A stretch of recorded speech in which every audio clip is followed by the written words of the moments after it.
Yeah. So good evening, everyone. Thanks so much for joining us. And we're very glad you could join us. We're going to start the presentation now. Yeah, next, Ribu. So at WasteLess, what we're always curious about is how do you spark curiosity? How do you inspire that change? And that's what we're constantly striving to do. Next. We wanted to share, first of all, that Ribu and I are siblings. So you can see little Ribu there and myself, those two little pigtails. And this is how we started our journey. We grew up in Oroville, and this is a picture of our family from the 1980s. Your hairstyle is still the same without the pigtail. Exactly. I still have the fringe. It's true. I went back to the fringe. So I just want to share a little bit of how we all got started and how it led us to where we are today. After I finished high school, I went abroad, studied and worked for about 10 years, and then returned to Oroville in 2004. And a few months after that, unfortunately, the Asian tsunami struck. And I immediately wanted to get involved in relief and rehabilitation efforts. And the Oroville community focused on the coastal villages in our district, in our block. And this is a picture of our team. And one of the projects that we focused on was eco-restoration, that is actually trying to bring back the indigenous species that used to grow along the Coromandel coast. So we targeted 3 villages. And this is our team going to actually see the progress in the growth of the plants and see how the project was doing. And at the same time, after the tsunami, we were focusing on lots of different projects from eco-restoration to education. And one thing that was very striking was that plastic started to really enter the waste stream. So what we noticed was that more and more plastics were ending up littered in these villages. So you would see the beautiful ponds that were completely filled with plastic, and the water was actually not being used anymore. It was very disturbing to hear that some women in some of the communities were actually using plastic as a fuel to cook in their homes, which for certain we knew was not a healthy practice. And obviously, when you litter plastic, it ends up in drains, and that causes a lot of clogging. And during the monsoon especially, we noticed that that often caused flooding. And what we did during those days is we started very simple collection services. We had a lot of women self-help groups, and together with them, we set up these very simple sheds. We collected the waste, and whatever was valuable or recyclable, we tried to recycle. Of course, what we realized is a lot of the plastic waste was non-recyclable, these low-grade plastics. Ribu, next slide. Yeah, so my journey started somewhere else. I started in a corporate. I worked for an oil company, that's Shell. This was the head office in The Hague. And my desk was here on the 3rd window on the 3rd floor, right near this flag. And I loved it. It was incredible because we had these, diverse colleagues. Some of the brightest minds in the industry were working there. The salary was great. But the longer I stayed there, the more I saw that my values and what I cared about for the world, what I wanted the world to look like, were totally different to the work that I did. And I decided with my wife to leave, and we traveled around the world. We took a world trip. This was in 2008. And everywhere I went, it seemed like plastic pollution was a problem, from developed countries like New Zealand to emerging economies like Thailand and India. Plastic litter was a problem. And the only difference was that the more developed economies had better systems at hiding it. But really, that trash was very difficult to dispose of. And when I returned back to India, particularly in Oroville, this dump was a huge problem. It was the Pondicherry dump. It was about, I'd say, maybe 1.5 kilometers from the house I was staying in. And I remember going to the bathroom at night and switching on the light. And when wind changed, all that burning smoke from this toxic dump would come to our bedroom, direction of our house. And I switched on the light at night to go to the bathroom, and there was that smoky kind of color in our room. And you kind of felt that tightness in your throat and something synthetic, something toxic in the smoke. And that kind of inspired me to want to get involved. Chandra was doing this tsunami relief projects, and I would meet my big sister for lunch, and I had this corporate savings, and she would say, Ribu, you're useless. Do something good with your life. Come and work in waste management. Come and do something. And so naturally, the first thing we did when we saw these litter in fishermen villages around Oroville in these beautiful forests, and we were smelling this dump smoke at night. The first thing we wanted to do was really make an impact. And what we thought would be the best impact was cleanups. And so we mobilized schools and we would go for cleanups. And I would say everyone under 15 was interested in joining us. They didn't mind waking up early. Cleanups make you feel great. You can see the results immediately. And we had one massive campaign where we tried to target 20 schools around Oroville and get all the students involved in cleanup. And I think we had about 1,500 children and their parents join us for this big cleanup. And teenagers were really hard to engage. Like, we didn't know how to get them involved. They didn't want to wake up early in the morning. Cleanups weren't cool. And so I remember Chandra had this experience in participatory planning, and we had workshops with teenagers. And one of the girls in this workshop said she liked fashion. And so we had a few creative people in the team, and we decided to do a fashion show. So a fashion show where clothes are made out of trash. And this was a fantastic experience. I think we've run about 3 or 4 of them since we started in 2010. Here you can see Mr. Eric, very dapper gentleman. His whole coat and his hat is made of our local newspaper.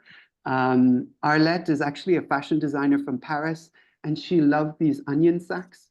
And Mathieu is the parents of these 2 wonderful children. And he really was interested in the Japanese art of folding cardboard. So their entire suit is made out of cardboard. And this was a really powerful way of engaging the community in doing something cool and fun.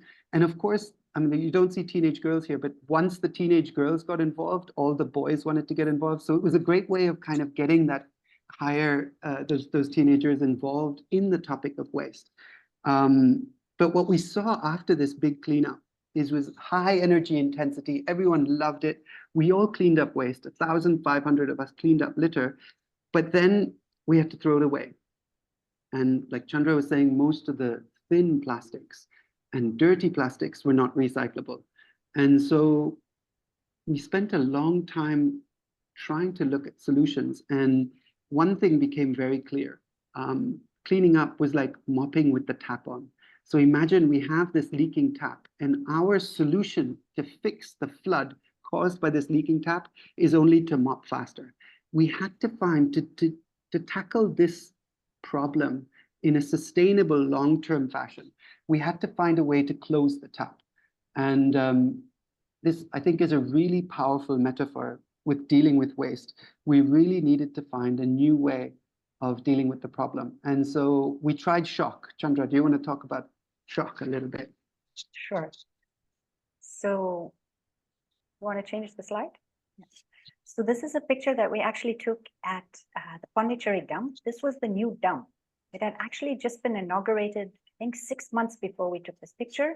So as you can still see the earth on the right side of the picture, and the garbage was slowly being dumped on the left side of the picture. This was close to the monsoon season. As you can see, there's a lot of mud. And the concept behind this picture was that we had read, or we knew about this article in the 1950s in Life magazine, and it was all about throwaway living. The concept which was actually introduced was that, look, plastic is this amazing cheap material. It's actually waste from the production of petrol and diesel. So we can use it to make products, single-use, throwaway plastic items like cutlery and plates and cups, so that you no longer have to wash your dishes, and it's so much more convenient. You'll have so much more time in your life. And so this picture, we actually tried to fashion it after that magazine article with the picture that they had on the cover. And again, the concept was sort of to shock people because you see this beautiful tablecloth with a white tablecloth. that we had to borrow from one of the Orville restaurants, and these chairs, tables. We actually brought back this tablecloth at the end of it, and I think we had to even replace it because it got so grubby from all the mud that we had to sort of deal with on the garbage dump. So that was a fun experience. And yeah, I think that this picture, when we show it to people, they're like, wow, this is quite amazing. And a lot of people think we actually photoshopped it just because it looks like such a contrast. Definitely for children, I think this is not as much a shock and awe for them. I think it's more targeted towards adults. And in this whole process, what we realized is that we really wanted to focus on education. As Ribo had said, these cleanups were like mopping with a cap on. And through this campaign that we did, we realized the positive change it had on students. And so we wanted to inspire students through education. And that's how it all started. Ribo, can you switch to the next slide, please? And that got us thinking about the first project. And that was way back in 2012. And so we wrote this very small project proposal for a 6-month project. And what we wanted to try and do is use a lot of participation from our stakeholders, so from students and teachers. We wanted to understand where they come from. And so with the students, we went to these 4 different schools around Oroville, and we had these small focus group discussions. And we asked students lots of different questions linked to waste, linked to the attitude of waste, whether they were separating their waste at home, what they thought about the waste situation. And the responses we were getting were quite limited, and they weren't very open. But there was this one child or student called Babu, and he's here. He's the one with the big smile on his face. And he said something that really stood out for us. He said, plastic is plastic. And we were in the middle of doing our research on different types of, waste and looking at different curriculums. And this comment that he said, this quote that he said, stood out to us. And we thought, well, is plastic really plastic? And that really got us thinking about this material that is everywhere in our lives. We have so many things in our lives that are made from plastic, and yet we ourselves didn't know that much about this material that was all over. And so eventually we developed this curriculum. We called it Garbology 101, and it's an educational toolkit. And during those first years, we reached 50,000 students, mostly in India, in Oroville and outreach schools and other schools that were interested in having this educational toolkit.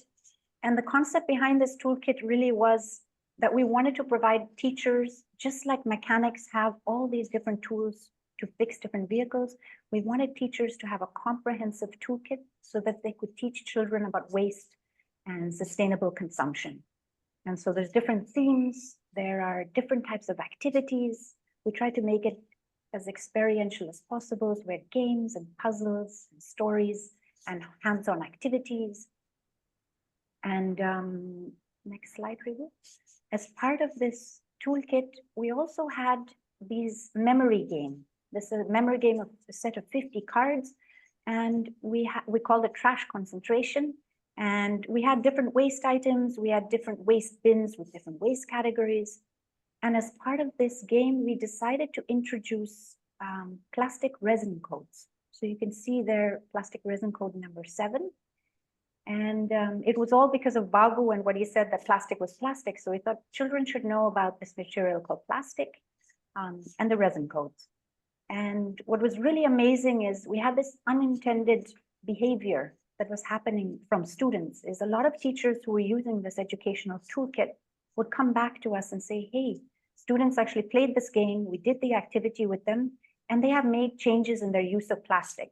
So there was this direct behavior change that came through learning about these resin codes. And a few years later, it was quite a few years later, it got us thinking about this positive impact that plastics had on students and learning about this type of material.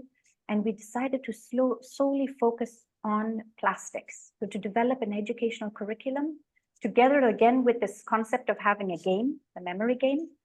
And that formed sort of the hook to get students interested in plastics. And we called it No Plastics. And the concept we have between having this name was it has a double meaning. It's like to know your plastics as well as to say no to plastics, to certain type of plastics. And the card game focused on all different aspects on plastics, including the resin codes. And what we would actually like to do with you right now is do hands-on learning. As we all heard and as we experience with all the students, is that when you actually relate what you learn to your own life, then it becomes much more powerful and it becomes something that you can actually change in your own life. So I'm not sure if have all of you got something plastic with you that you preferably use for either food or drink. And if you don't have something plastic with you, if you could just quickly run to your kitchen and grab something that is plastic that you would use for food and drink. Yeah. All right. So I'm going to move on to the next slide. If all of you have plastic, then what we want to share with you is these resin codes. There are 7 resin codes, as you can see. And these are identified by these chasing arrow triangle, those 3 arrows.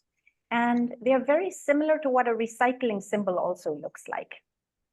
There's a number in the center, and there's also an acronym below that chasing arrow triangle. Now, the resin codes 1 to 6 are a specific type of plastic, while number 7 is, we call it a catch-all category.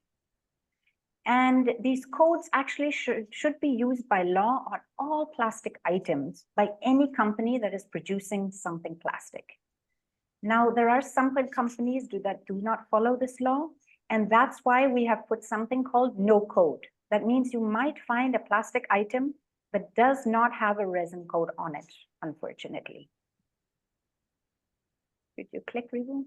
Yeah, so how do you actually find out what type of plastic an item is?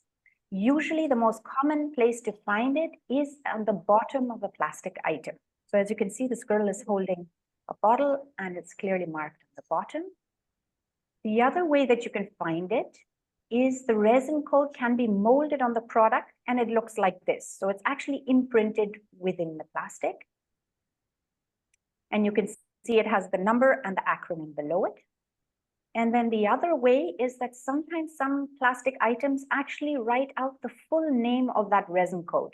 So in this case, it's a cup and it's a polycarbonate type of resin code plastic. Now, sometimes the resin code is not on the product and it might only be on the label. So it can also be printed just on the label itself once you buy the product. And the other thing that one needs to notice is that companies sometimes don't want you to really know what type of plastic it is. So they often make the resin code really teeny tiny. So you literally, if you have 100% eyesight, you can probably find the resin code.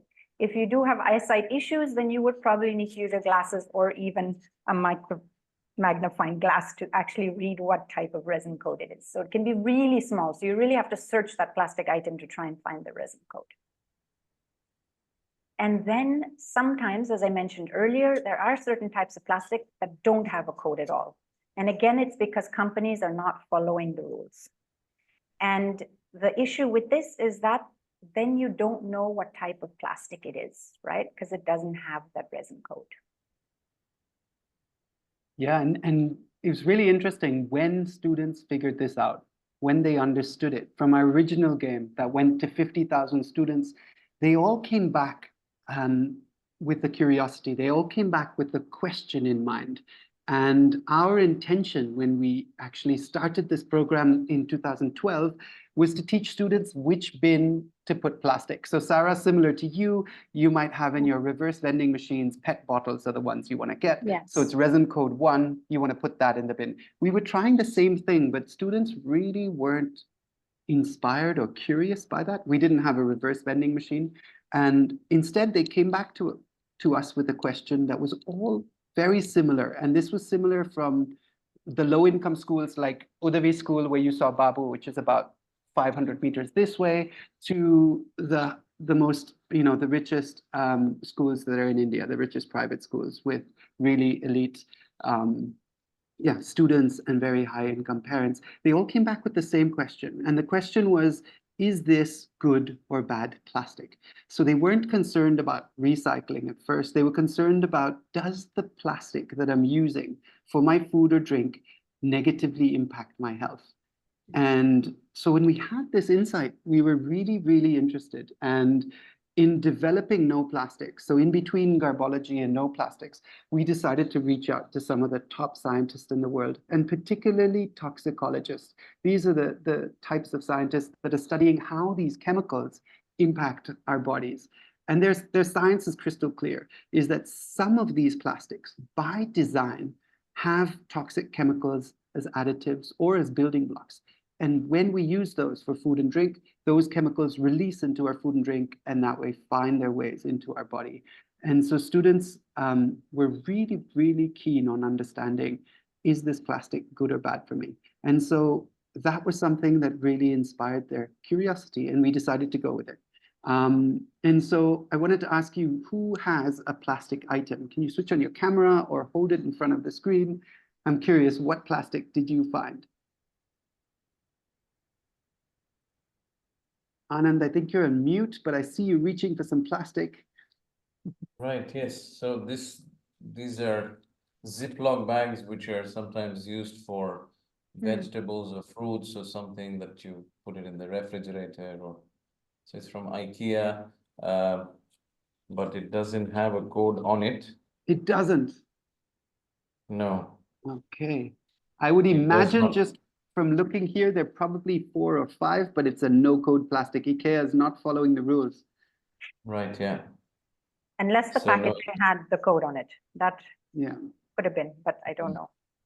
No, it doesn't. No. So yeah, so the Ziploc bags like these, or even this this bottle that we use very often for hiking and stuff, it's from a very known brand called Camelback. Right. Okay. Okay. It's quite a popular. Even that did not have the code. Wow. No code, no acronym, no. Huh? No, nothing on it. Wow, incredible. Okay, so Anand and Derek have 2 no-code plastics in their house. Sarah, what did you have? I recently received some homemade goodies, and they sent me in this pack, and it says PT1. PT1. Okay, so that's very similar to the bottles that you have in your reverse Yes, vending machine. yes, exactly. Nice. Nice. Sukanya, you're showing us something, but I can't see it from your So camera. this is my homeopathy medicine, which I have been taking. We all know that many of the homeopathic medicines which doctors give for, like you have the bottled one and this one, which is a course that is given to you. So Okay. this is also plastic, and it doesn't have any resin code or anything. I don't know. So no No, code. it's a tough plastic, but I don't know from which grade of plastic it is made. I don't know. Okay, thank you, Sukanya. Armugam sir and Magiran, what plastic do you have?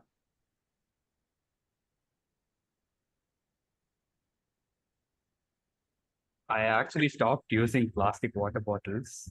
Fantastic. Right. I studied garbology. Really? Yeah. What school did you go to? Asha Vidya Mandir. Oh, fantastic. That's our favorite school. We were there on Saturday. Oh, Brilliant. So when did you graduate? this year. I mean, I left AVM after finishing 10, which Okay. was 2 years back. And then I was now studying in the school KFI. Okay, wonderful. Nice. And then now recently I've graduated. Brilliant. Congratulations, Magiran. Tell us what plastic you have. So you're not using plastic bottles, but we still want to know if you're using some plastic. I can't see it on the camera. You have to show it to us. Yeah, I'm just looking at my nearby toys. Okay. There's nothing mentioned here. Nothing mentioned there. It's Okay. a Funko toy, but just there's nothing. Do you use anything for food and drink at home? Like, can you run into your living room, kitchen? No, like see we if there's... changed everything. Like I asked my parents to just change everything. No. This makes me really happy. Wonderful. This is why we do what we do. So nice. Thank you. Yeah, Who I was, else has? I was like really inspired, and now I've taken environmental science in college. Yay! Fantastic news. This is really wonderful. Sukanya, you wanted to say something. You're clapping. Yeah. Debarati Kundu, you have some plastic there. Can you unmute yourself, please? Yeah, hi. Hi. So even I try to avoid plastic, but on Sunday there were relatives at our house who got us Coke, soft drinks because it's hot and humid in Kolkata.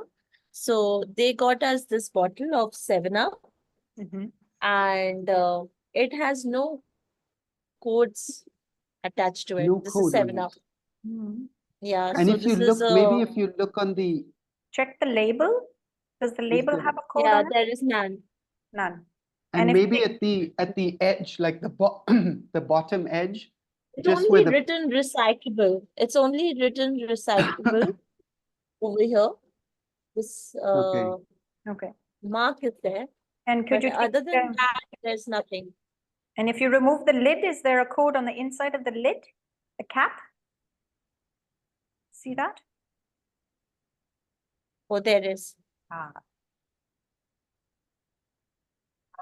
and it's hard to see. it's It's teeny two. tiny. It's two. It's Two. two. Okay, Okay. fantastic. All right. So part of it has a code. Debarati, and I And was it's struggling. also written 17, OC 81. Okay. Sorry, OC 01, and it's written here, and here it's written 17. Okay. Is the two in a little triangle that looks like a recycling sign, or is Yeah, it just it's O2? two. Okay, It's two. There Okay. is a triangle with two written inside. fantastic. And Debarati, I had a 7-Up bottle the other day. I bought it in Pondicherry. I'm being very honest on this call. I sometimes buy plastic. It's not just your relatives. And I was looking at the edge of the bottle, like kind of like around here. And I think on one of those bumps, I saw a little one. So maybe you can check. I think it's a number 1 plastic. Okay. Okay. No, it's two written over here. In the lid, And right? there is nothing written on the body. There's nothing on the nothing body. written on the body. Yeah, Okay. generally I don't have Coke, but because the guest got it, so yeah, it's somehow got into the house. Oh, Fantastic. Thank you for sharing. Anyone thank else? you so much. Ajit Loganathan, I see you there. You're on mute. Can you tell us what plastic you have at home?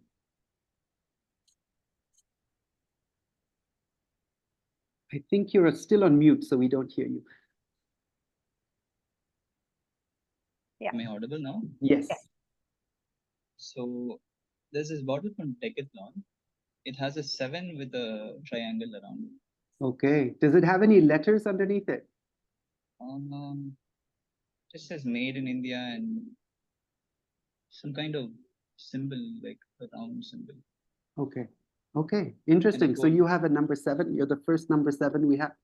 Okay. Great, Ajit. Anyone else want to share on the call what plastic you have? Raja, Mr. Raja, I see you put your camera on. Yeah. You're able to see my this one charger, mobile charger. You're Yes. able to see me? I'm lost your Okay. screen. No. Able to see me? No. No. You're able to hear Yes. me? Yes, I am. Ah, Yeah, I see yeah. you. Sorry. This is a mobile charger, right? Mobile charge what we are doing. It is supposed to print. It is called a polycarbonated ABS combination of polymer, but they have not mentioned anything on that. It's a Samsung mobile charger. Okay. Raghu, Fantastic, just to, Mr. Raja.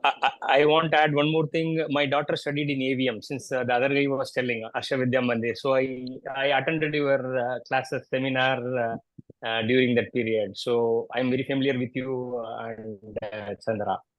Thanks for the call and organizing this one. Yeah, So basically I'm a wonderful. plastic engineer, polymer. I'm a polymer engineer actually. So I'm doing a plastics. I'm working for a company called DuPont, now Celanese. So we are into the engineering polymer. We are more into automotive, not in the commodity plastics. Just added information. Yeah. Wonderful, Mr. Raja. So nice you joined the call. I think I remember meeting you in Yes. one Yes, of the, exactly. Yes. I asked some few questions in the That was- Arsha Vidya Mandir when you came. So I asked exactly. what is the cheaper alternative when there is no, we are wanted to remove the plastics. What is the cheapest alternate available in the market? Since jute Yes. bags are very costly, right? So if you're going for a jute bag, it will be 25 rupees bag. But whereas in 25 paisa, you can create a polymer bags actually. But unfortunately, yes, the more important is recycling, how you wanted to dispose the plastic. That is more important in India to educate the people. So that was the question I generated during that time actually. And it's a very hard question to answer. So I'm glad you asked it, sir. Yeah, Wonderful. exactly. Thank you for Yeah, sharing, sir. thank you. Yeah. Does anyone else want to share what plastic they had? Maybe the last person to share. Let's go. Yeah, could I please share? Yeah, It's sure, Derek. Derek. Yeah, hi, Derek. Please share. So, I found this sunscreen bottle. We use it quite a lot here because it's really hot and sunny, but it's code 4. But mainly what I wanted to share is that in my program, we had this activity where the students brought in their own plastics. That was part of the book, and the common trend was 4 or 5, code 4 or 5. We also went to the school cafeteria and we just observed what plastics they were using, so that they were like using styrofoam plates, code 6, and plastic bags, code 4. Straws. Okay. Yes, and everything. Yeah. Straws. Fantastic, Derek. So nice to hear that you brought in plastic and that you found code 4 and that you went into the kitchen and found code 6. That's the perfect segue to the next slide, which is really what are these unsafe plastics? And so, Derek, you mentioned code 6, polystyrene.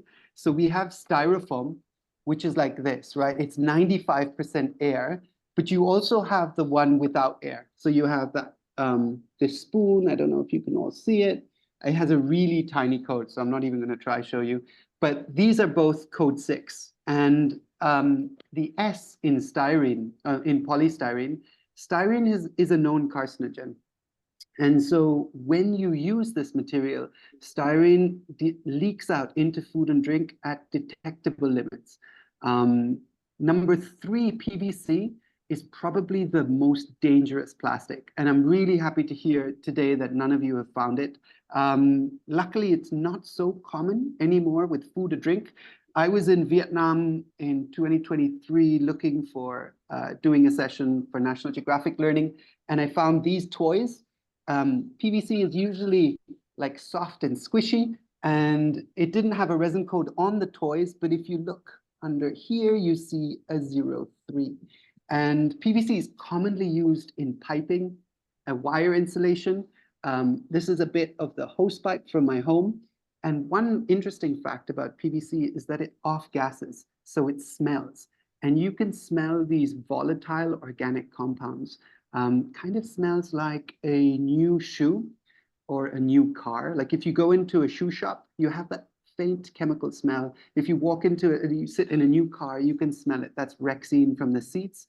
So you can always sniff your plastic and you be able to identify the smell of PVC. And number 7, I don't remember who it was that had a number 7 bottle from Decathlon, but number 7 is polycarbonate. And that is also an unsafe plastic because of an additive called BPA or bisphenol. Sometimes they put this little sticker that says it's BPA free, but you cannot make polycarbonate without bisphenol. And so they simply replace it with a slightly different variation of that chemical called BPF or BPS. And polycarbonate impacts our endocrine system and changes the way our hormones work. And in rat studies, they've seen that this can be mutagenic, so it changes our genes, and it can also impact rats almost 3 generations down with their reproductive system. Another plastic is ABS. Did anyone else have ABS? Raja, sir, you had it on your phone charger. You remember that? Yeah, it is a combination of polycarbonate and ABS, yes. And ABS, no? So the S in ABS is also styrene. And Chandra, did you have anything ABS? Can you show us what you had? Which one was it? This? The lunchbox. I Lunch think box. you had a lunchbox. This one? Yeah. It's a So Derek, this is actually fancy lunchbox. fancy lunchbox. Derek, we bought this in Dubai in January when we were there working with National Geographic. And I think it was, there's this funny supermarket, but they had everything and really high-end things. See And it. this lunchbox, you have to put it more to the center. The other way, it's hard to see, but you have to trust Chandra, that says ABS. Says And number so again, 7, ABS. Yeah. so in that catch-all category, you really want to make sure that number 7, if you find a number 7, you want to avoid PC, polycarbonate, or ABS. And polycarbonate is really clear to see because it looks like glass. It has this kind of glass-like feel. You can see this is a baby bottle made of polycarbonate, and it looks very clear. Sukanya, you had a question. Please tell us. What's your question? Yeah, usually these delivery guys from the restaurants, I think they send it in the unsafe plastic packaging, right? That's where Sometimes. I have learned or I've heard and I've seen, many people talking about plastic leakage due to hot food inside it. Microplastic is leaching from it. I think it's from the, I just wanted to confirm, it's from the unsafe plastic packaging, right? It's a really good question, Sukanya, and I think it's on a lot of people's minds. So toxicologists told us is that, so there are safer plastics, like number 2, 4, and 5 are safer plastics. These don't mean that they're 100% safe because there's thousands of additives that are used and colorants. And so any plastic that you use, if you're putting hot food items in it or anything that's high fat content or spicy so that it's slightly acidic, there's more chemicals and microplastic leaching from that food into, from the plastic into the food. So it's generally not such a safe thing to do. Yeah. And who had, sorry, go ahead. Raja here. Can I add some few points here? Sure, Mr. Raja. Yeah. Okay.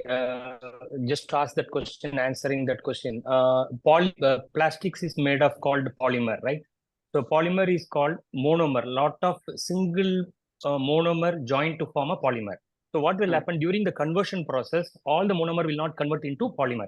So there will be a free radical available in the plastics. So what that will happen when you are adding a hot food or hot water or whatever you're adding in the container, so that monomer is tend to react with that hot liquid or the food items, so that it will leach into the food items. So that was the study says actually. So still it is not known whether that whatever the leaching plastics will cause issues in the health, but there is a lot of things carcinogenic it is polymer. So don't use any hot food or a hot water or anything in the container. So that was the basic this one. Unfortunately, what happens, you explained the polycarbonate. All feeding bottles of baby feeding bottles made of polycarbonate. The reason is it is sterilized, it can be sterilized in the hot water, the polycarbonate. Yeah. It will stand 100 degrees centigrade. So unfortunately, all the feeding bottle, baby feeding bottles made of polycarbonate. But now slowly that people awareness is created, but unfortunately there is no alternate. Still people are using a polycarbonate water bottle in most of the places. Just to add your input point. Thank you, Mr. Raja. That was a fantastic explanation. Yeah. I see some other raised hands. Who was first? Yeah, that's me. Okay, hi. Hi. Hi. So just before a few minutes, I just said that I have a 7-Up bottle. But as we all know that any Coke bottle or any cold drink bottle are made up of 3 category of plastic: the label, the body, and the cap. So because the code was written in the cap, does it mean that the code is for the cap or the entire bottle? It's just the cap. Really good question. So you can see in the type of material, the cap is a different color, right? It's not see-through. It's harder. The texture is different. Correct. And so the cap would be HDPE number 2, as you see here. And the bottle, I'm 100% sure because we've done this now for 13 years, is PET.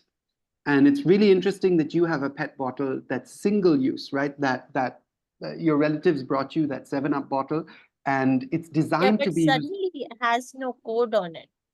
Okay. So they have they're trying to trick you. I need you to search like a treasure hunt on the bottom of that bottle. I think it might be a vague number 1 PET. I'm 100% sure, but maybe they haven't put on the code, which means that that production did not print or stamp on the resin code on there. But PET, the type of plastic it is, you have a single-use bottle, but we also have PET bottles that are designed to be reused. So if you see that has a PET bottle, it's the same one we used in the photo shoot. And the difference is that if you use PET, and the reason it's questionable here is because toxicologists say PET for single use is all right. When you repeatedly use it, like what I would do, Debarati, is when I had a PET bottle at home, I would wash it out and use it for water. So my kids would go to the sports ground, they would take a PET bottle with them. If I would play football, I would take a PET bottle with me that I would reuse. And toxicologists are saying that this is actually a really bad thing because the more you reuse PET, the more an additive called antimony leaks into the water. So it's recommended, it's okay to use once, but not recommended to reuse. And lots of you had no code plastic. So that is plastic where the company didn't follow the rules and you simply don't know. And when we started our education program, what happened was that a lot of children found no code the worst, like the company is trying to trick us, so it's probably poisonous. This is not the case. It doesn't have to be the case. The company hasn't followed these international rules and national rules and given you the information. So toxicologists say exercise caution. If you don't know what type of plastic it is, it's better to be careful and err on the side of caution and not use that for food and drink. Anand, you had your hand raised? Vivek, yeah. Hi, I just wanted to add a few points. Please. So, when I did the food audit, the food and plastic audit in the cafeteria, and when we found that it was codes 4 and 6, which were most common, I raised it to the head of procurement in our school and the head of the cafeteria. But what they said is that it's the reason this is what the supplier gives us. It's cheaper. So if you're suggesting alternatives like bamboo or biodegradable substances, that you can find a supplier who can do it at a similar price. So like Yeah, so basically, if you want us to adapt that, we should be having the availability, and that is the challenge he had. And I honestly was unable to help him out here. Had it been India, I'm sure there would be many companies that do it, but I was not very well aware of many people who would be able to match the pricing of plastic straws and things like that. Absolutely. Here But in I find it incredible, Derek, that you went with your fellow students to the procurement office and you had that conversation. I think that's a brilliant first step. And as Mr. Raja told me with difficult questions in his daughter's school, I think 6 or 7 years ago when we were having this conversation, is that these alternatives aren't at the same price. And that's really challenging because the building blocks of plastic come from our need for fuel. So as we refine crude oil, we're creating building blocks for plastic. So it's very difficult to compete financially with something single-use in plastic with a reusable, better alternative. I would love to take this conversation, maybe on another video call, Derek, with you. And I have some strategies that worked with other schools, so we can talk about safety and other things. But maybe we can keep that for another conversation, and I'd love to try help you. sure, thank you very much. Great. So 3, 6, and 7 are these unsafe resin codes. These are the ones that you want to avoid. And in the education program, we were looking for a mnemonic, something to help people understand and remember these resin codes.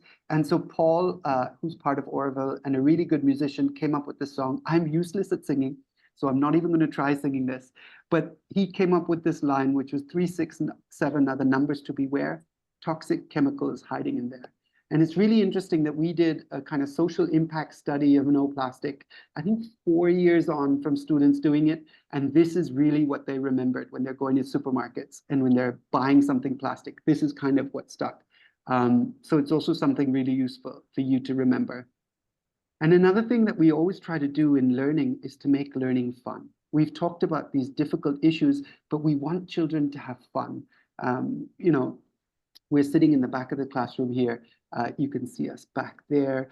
And we were testing the card games and we saw that children were laughing. It was wonderful to hear the volume in the classroom increase when they were playing the game and when they learned something new. We also saw that this sparked curiosity. Once students saw this resin code, it's like learning a language that you don't know, right? If you're in a bus and I'm in Calcutta, I don't speak Bengali. And so I wouldn't be able to listen to conversations of other people around me, Debarati. But if I'm in Tamil Nadu, I know Tamil, and someone's talking in the bus next to me, I'll be able to listen to their conversation and understand. And very similarly, we have this language of plastic that we've just told you about. So suddenly you will be able to see the world around you through this lens of understanding plastic better. And students understood it and they became really curious. This worked with university students. This is American University of Paris. They had come on a sustainability workshop and we taught them this and immediately they were flipping bottles. Lots of them had number 7 bottles. Also from Camelback, that company that you're drinking from right now, Anand. So I think you have to check the company to see what resin code they use. Maybe it's on the website. And this also worked with school leaders. This was in Cambodia last October, speaking to some of the top school leaders and managers. We were at Angkor Wat, National Geographic Learning invited us all there. And so we did this workshop and it's also something new for them. And so it was really interesting to see how they become curious. And we're taking these insights of how do you inspire children and seeing how they can scale. So this is a chemistry and its compounds, a chemistry textbook, carbon and its compounds for class 9 in Tamil Nadu. We partnered with them and we helped rewrite textbooks. And so this is a great way of explaining polymer chemistry in a real way for students to practically understand. And we love education. We're always looking for ways, once we find this way to inspire students, how can we scale this?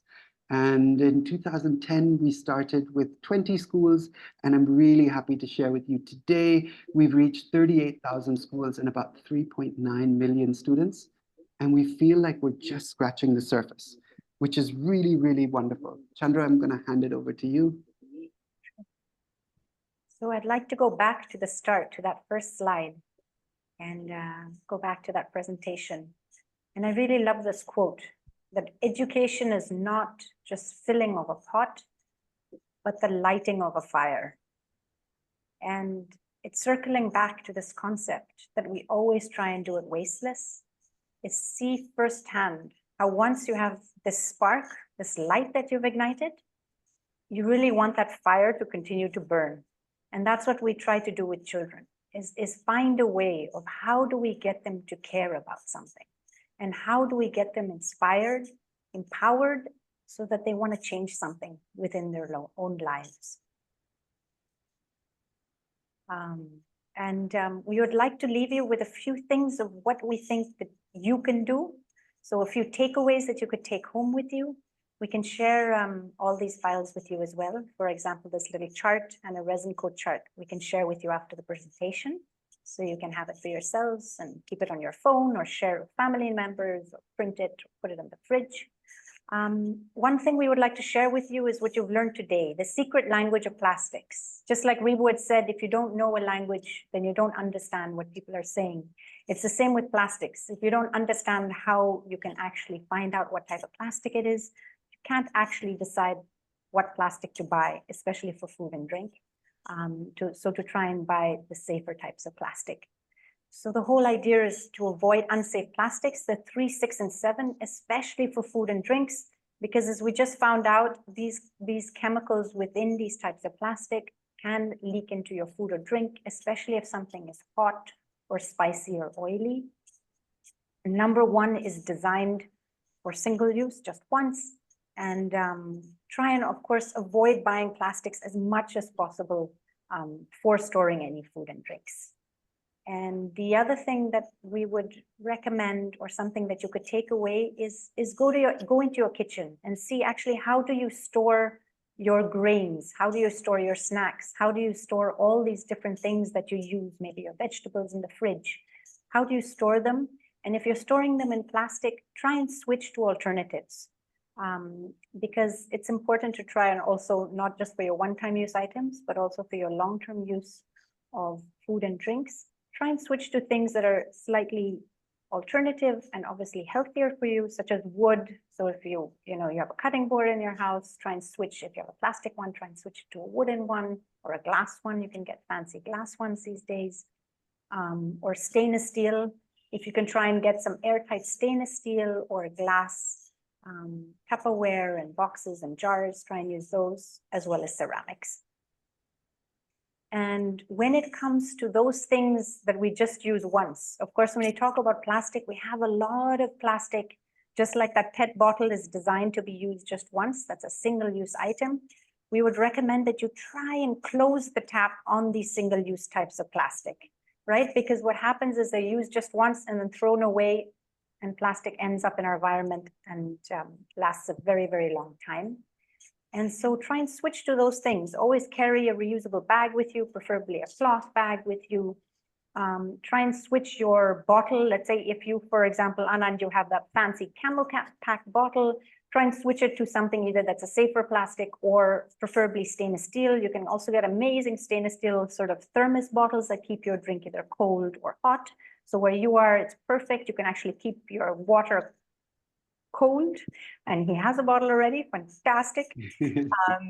Obviously, when it comes to cutlery and plates, especially, we like to talk about, for example, in your cafeteria, maybe you're using these single-use items such as polystyrene, right? Styrofoam, and that's one single-use product that's going to be used and then chucked out. So again, looking at your school cafeteria, you could try and see, can we try and encourage them to switch to reusables?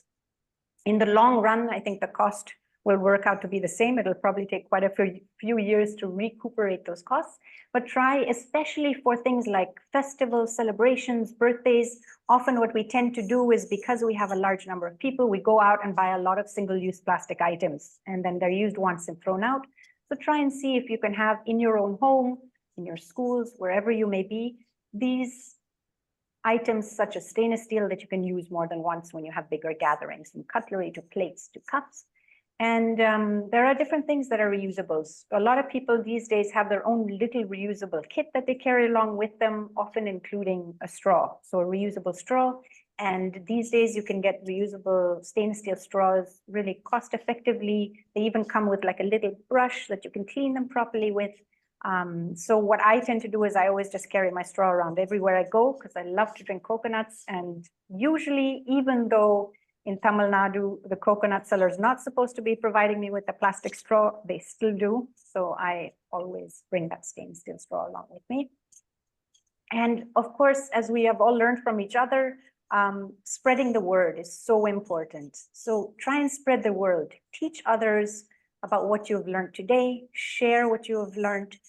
Share the resin code chart with them. Share all these different things that people can do. So these small little changes. And I think if you take one or two things in your life and you change those, either switching your bottle or trying to avoid single-use plastics or flipping plastic every time you buy it to try and avoid those unsafe plastics. These are the small little things I think that any of us can do. And if a lot of us do it, it makes a huge change. And what we have seen over the years is when we do ignite this fire within children and inspire them to go home, they share what they have learned in the classrooms. They're happy and proud to share with their family, with their friends and their neighbors. Because it's amazing how often when we do our actual social impact, we hear so often from students that they're proud to share what they've learned and they feel like they have become the teachers of their parents, which is a wonderful feeling for children. And next. Yeah. So I think what we I just have to share. I just have to share an example here. While you had that slide on, Devik just pointed out that the chopping board, plastic chopping boards, result in a lot of microplastics because people cut on them. Exactly. So just an example of how the student has become the parent's teacher. Fantastic. Love it. Anand, we're going to come visit you in Dubai one day and check your cutting Please, boards. please. In fact, Yeah. I feel so bad that you came in January, but we were not aware of it. I'm sorry I didn't reach out to you. It was a conference and it was all a bit last minute, but I'm coming back to the region soon. So I'll Sure. certainly email you. Most welcome, sir. Thank you, sir. So this vision that we have at WasteLess is to have a world where there is no waste, right? And we dream of it where the concept of waste simply doesn't exist. And if waste was somewhere, it would only be in Derek's textbooks, like you'd learn about it in history books. This is our dream.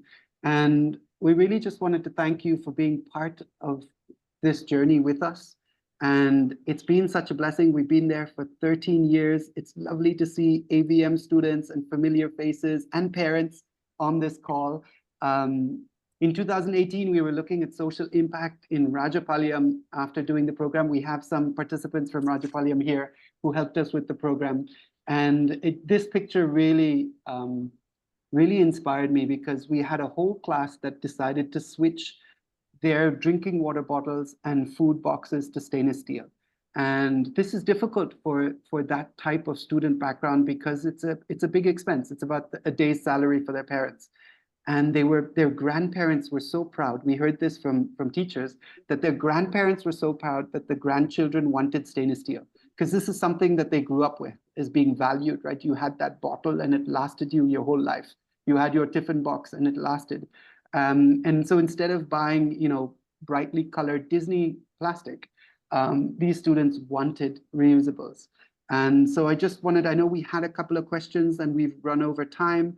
But I wanted to ask you two questions. Do you want to do sessions like this more often? Because we have lots we'd love to share with you.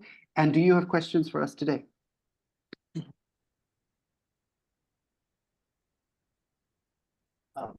This is Ajit. Hi, Ajit.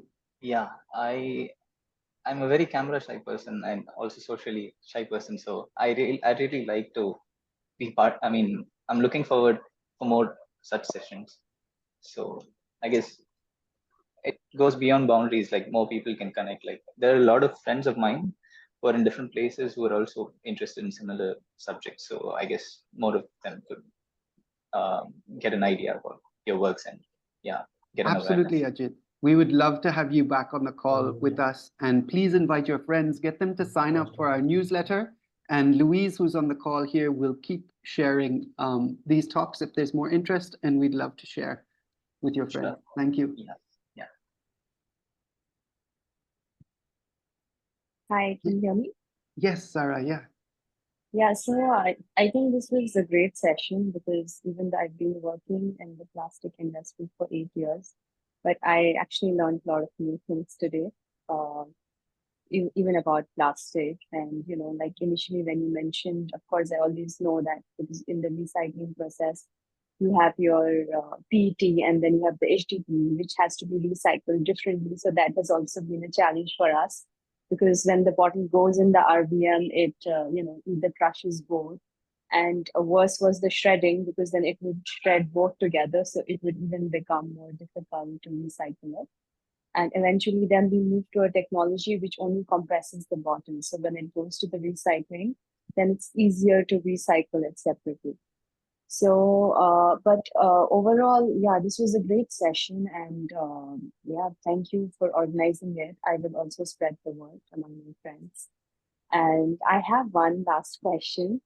So, just a year back, my filter stopped working. And then I switched to the Bisleri monthly subscription where you have the whole, which you use in office spaces. So I switched to that. And since then, I haven't gone back to using my filter. So I want to know, is it toxic? Like, of course, I know how plastic is and everything, but I thought this particular plastic is still safe to consume. The Bisleri one, the big ones where you put in the filter. So I want to know a little bit about that.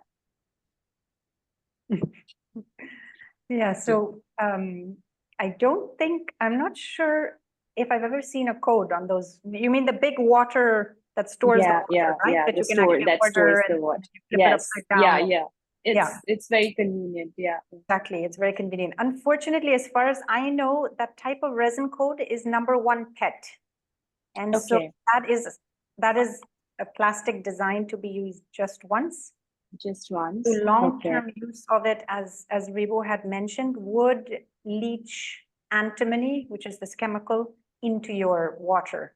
And I think that these companies do reuse these types of canisters, for long term. I mean, if you see them, they're pretty bashed up on the outside oftentimes and scratched up. Rebo, I don't know if you want to add something to it, but I think that. Yeah, that covers it. Thanks, Johnny. Great answer. I think, Sarah, we were just at the school that some of the ex-students are from. We were there on Saturday giving a training, and the students have made all these changes in school, and they're pestering their school management right now about getting a filter just because of that. So actually, they taught us that it was PET and that they were not happy about reusing PET. So it might be time to fix that filter. Fix that thing. Yeah, I think that depending on the water quality you have and the quality of your filter, I think you'd be avoiding exposure to antimony if you reduce water use from PET. Ibo, I want to add some point. Sure, please. Yeah, well, for further question to answer, actually, unfortunately, the water bottle, the time of reaching you will be knowing it, but how they are handling it outside, it is very difficult to trace it out. It's not supposed to expose to sunlight kind of thing. So they are keeping on the roadside or on the truck when they are bringing it, it will be open to the sunlight. Okay, so we are not very sure how the water is reacting to the sunlight inside the bottle. So at the time of reaching you, we are not very sure how the water is pure, how much it is pure kind of thing. So try to avoid maximum, or else you carry your own bottle. That is my suggestion. Okay. So Sarah, from a polymer scientist yourself, you're lucky on this call. We have a polymer scientist. That is fantastic. Yeah, definitely. And the other thing is, if you decide to go for a RO filter, a lot of the storage in the RO filters, unfortunately, Is are also polycarbonate plastics. exactly. Yeah. That's also something that we have realized, that a lot of us use those filters and the water is being stored in PC plastic. Yeah. So that was also my concern, because my previous filter also has plastic. So even the water that gets stored is also plastic. So when it stopped working, so I thought, how is it really going to make much of a difference? Because even in the filter, the water gets stored in plastic, and even here I have the same option. So like that's something, like I don't know if you guys have some alternative to that, because like boiling water is not an option, in today's time. Not in for Bombay, sure. no. Not in Bombay. Yes. So yeah, maybe if you guys have some. I personally still use the old school candle filters. I don't know if you know those. So there's these candles which are made from ceramic, and they have silver in them, and they're a filtration system. You can get these terracotta filters, they're double layered, but I don't know if you can get those everywhere. I know around us we can still find them in rural India, but I'm not sure if the city environment has one. And then otherwise, Rebo, have you seen a RO filter that does not store water in PC? Yeah, one of our donors, Mason and Co., they make chocolate here in Oroville. They make organic chocolate, and they've been donating to us and really concerned about packaging. So we've been helping them. They found one which has a stainless steel storage container. If you send us an email, I can ask the founder what the brand is, and maybe you can find that. But I think what Raja said, even if you're able to store your water without sunlight, you'll be reducing some of the exposure. If you can find a brand where the resin code is clear, you're not storing it in number 7 polycarbonate, you're safer. And of course, ideally, you would want to avoid plastic. So if you can find something with stainless steel or glass would be ideal. Yeah. Okay, I'll also do my research, and I'll also write to you guys. And if you have suggestions, then I can probably get the same filter. Sure. Also, I'm from another thing is that I'm from Kashmir. So where I come from, like I've come from a place where it's all natural, and I've seen so much of change over the period of years, like especially the village that I come from, where we would barely have plastic, and now it's like the rivers are filled with plastic. There's so much of plastic pollution that has happened just in the last 20 years. So of course, over there we boil our water. We still don't use filters because we get water from the mountains directly. Wow. So it's much easier to, just take that, it's very safe to consume, it's got minerals. But Bombay is very, very different. You guys know, like everything is very, very commercialized here. I can imagine.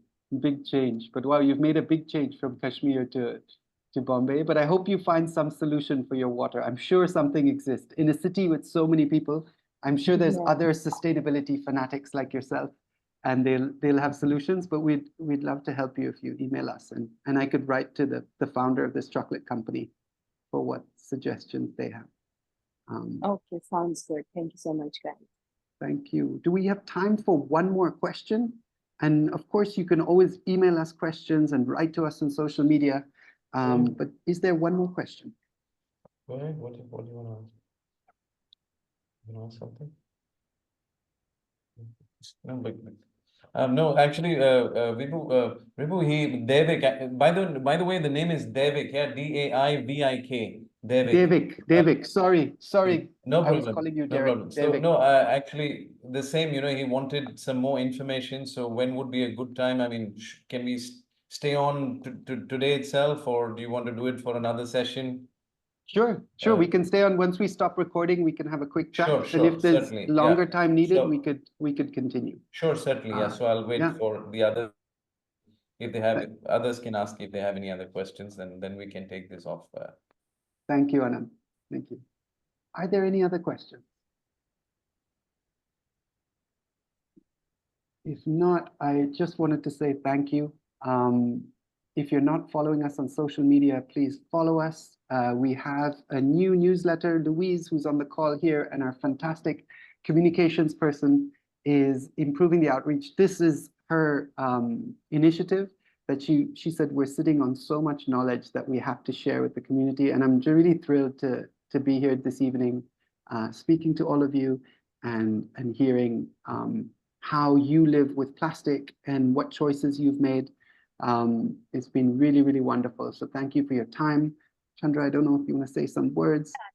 Thank you for your time, and please do follow us, and we hope to have more engagements. So keep a lookout for us, and hopefully we can have another session soon, online session soon. And do reach out by email or any other form if you have questions or you want more information. Do visit our website, because we have a lot of resources on there now that you can just download and try some of our activities if you want. And our latest program called Sea Change, which is on marine plastic pollution, we hope to make available also for anyone who's interested in using that as well. I'm going to stop recording, but we'll stay online if there's more questions. Yeah, it was wonderful to see you all. Thank you. Thank you. Thank you. Bye-bye. Bye.